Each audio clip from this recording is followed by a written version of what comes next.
Imagine a world where extraordinary feels ordinary and ordinary feels extraordinary. Well, that's the magic of Gabriel García Márquez. He's one of the most prominent writers of Latin American literature because not only he has revolutionized Latin American literature, but he has also brought it to the global stage by his characteristic style of magic realism. But what makes his work so powerful?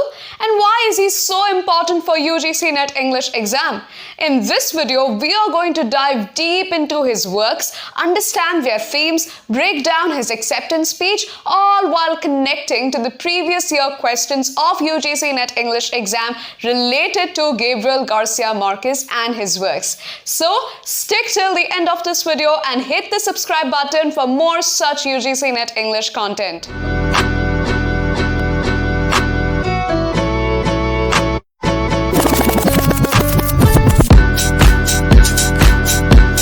Speaking of Gabriel García Márquez, he is considered to be one of the most prominent and revolutionary writers of Latin American literature because he was writing during the Latin American boom of literature, along with other writers like Carlos Fuentes, Julio Cortázar, and other writers. His work basically challenged the critiques of Colombian literature, the writers of Colombian literature, to come out of the conservative criticism, to step out of the conservative criticism that was dominant during this point of time.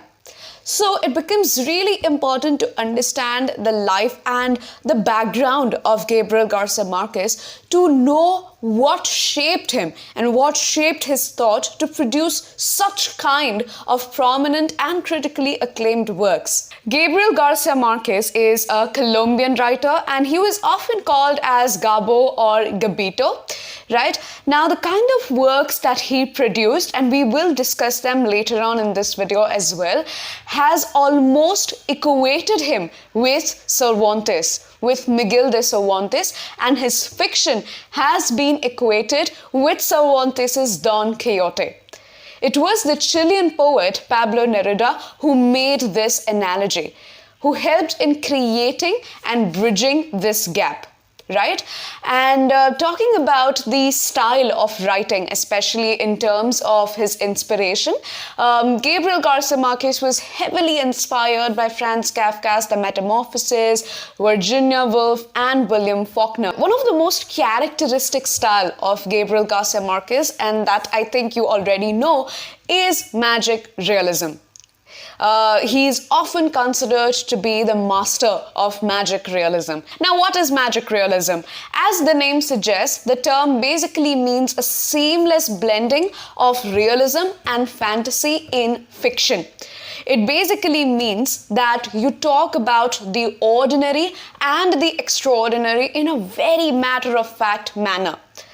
Now, basically, this is one of the scenes that I would like to talk about to explain what magic realism is. It is a scene from 100 Years of Solitude wherein there is this one character and she's just drying out her laundry in the open. And in this process, she's just drying out her laundry and all of a sudden, she's just flying out in the air and all the other characters are looking at this particular character who's flying out in the air, and then finally she disappears.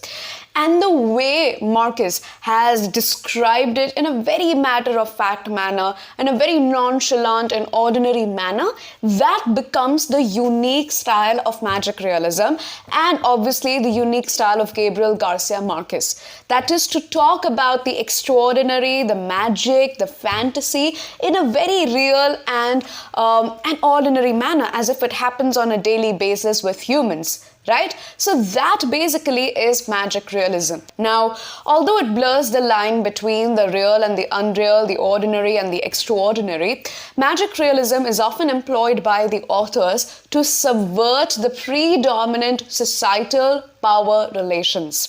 And that is why you will find that a lot of post-colonial writers have employed this genre of magic realism in their works to talk about post-colonial themes like nation, homeland, stuff like that. Writers like Salman Rushdie, Ben Okri, and other writers, they are often known for using magic realism in their works, and therefore it becomes a very, very subversive genre also. Having had a basic understanding of Marquez's background, his life, his influences, also his characteristic magic realist style, let's focus upon his literary career and his critically acclaimed novels.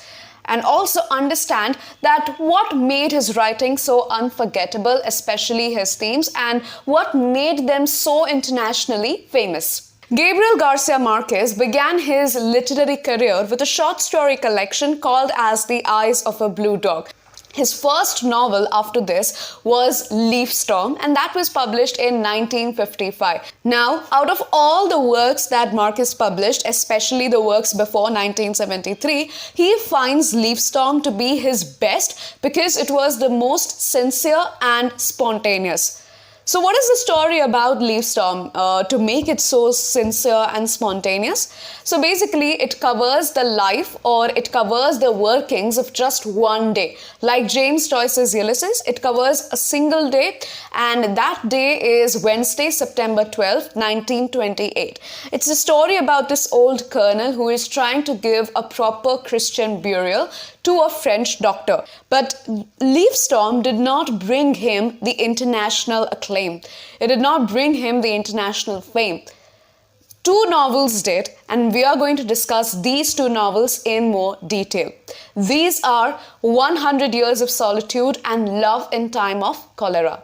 Speaking of 100 Years of Solitude, this book was published in Spanish in 1967, and then it was later translated into English by Gregory Rabassa. Now, there's a very famous origin story behind this book. So basically, Marquez was traveling from Mexico to another city, I suppose, and that's when he got this idea. And when he got this idea, he sort of shut himself up in his room for 18 months. Right? And his entire family was in debt for $12,000. And it was a very bad situation for him and his family, especially financially. But at the end of the day, it turned out to be the best for him because he has sold more than 25 million copies so far. This novel has been translated into more than 30 languages. And that is why I think this has brought him the international acclaim. Talking about the story and the plot of 100 Years of Solitude, it is a bit complicated. It is set in the fictional town of Macondo, which a lot of critics believe is based on his own town of Aracataca. It begins with the most famous lines in literature, which is many years later, as he faced the firing squad, Colonel Aureliano Buendia was to remember that distant afternoon when his father took him to discover ice. So you see, past, present and future, all three of them are happening at the same time in the very first line, right? And so this tells you that this entire novel will also be like that. So the story is basically of the 5-generational family of Jose Arcadio Buendia and his wife Ursula, wherein they sort of create this town. And it's basically this entire story of how they set up a town and how this town develops, expands, urbanizes, but then later towards the end, it also becomes the reason of corruption and deterioration for the characters as well, right? Now, it's very important to understand the symbolism of Macondo as a fictional town.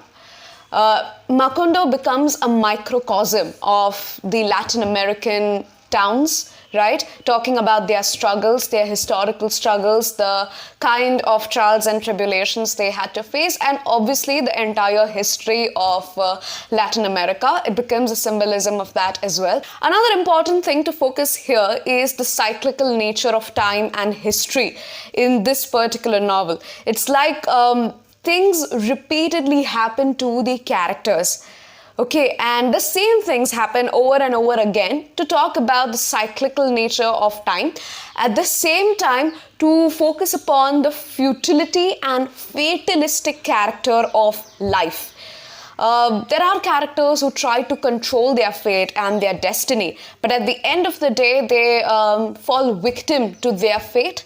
They fall victims to their own destiny, and it's just a very fatalistic theme that you see towards the end of the novel. Right? And one of the most prominent themes that you will find in this novel is the concept of solitude. I think it's present in the title itself, right? That 100 Years of Solitude.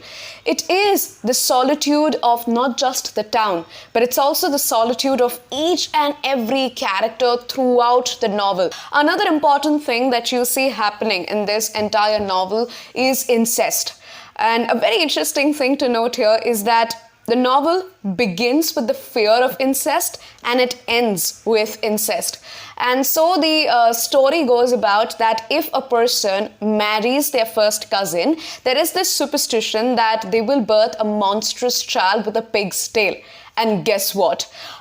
In the entire novel, no one is born with a pig's tail. It's only towards the end that a child is born with a pig's tail.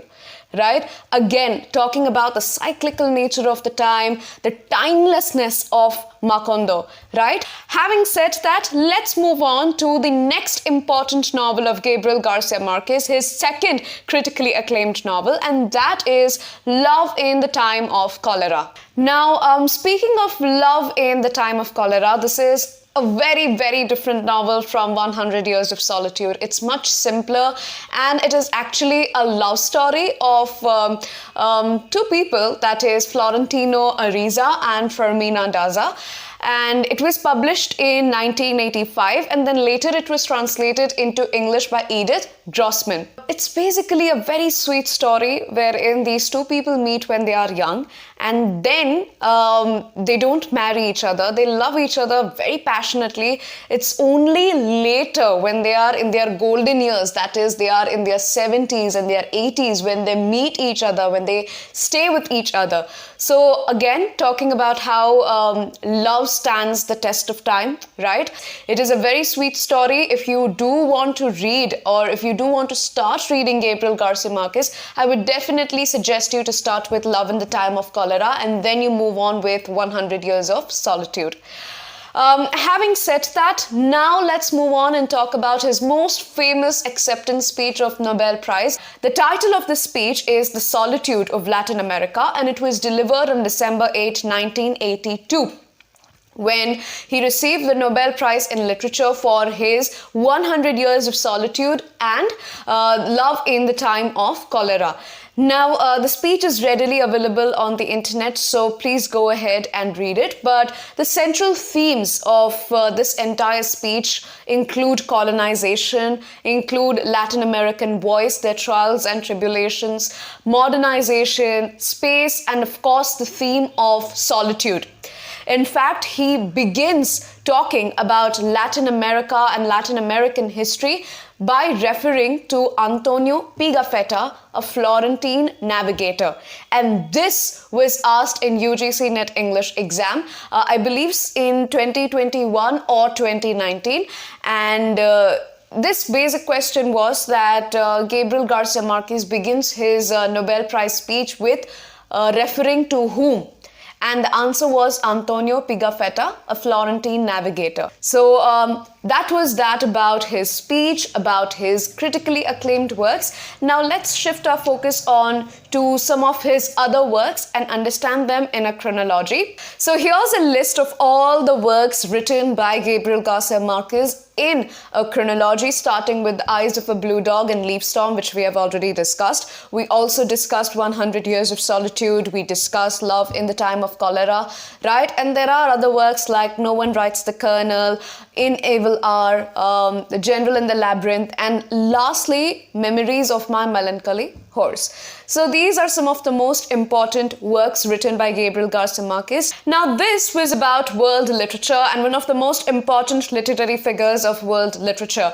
Apart from him, if you want to understand more about the history of British English literature, Indian English literature, or literary theories in a very detailed and comprehensive manner for your UGC NET English exam, then you can check out my live courses for UGC NET English exam preparation.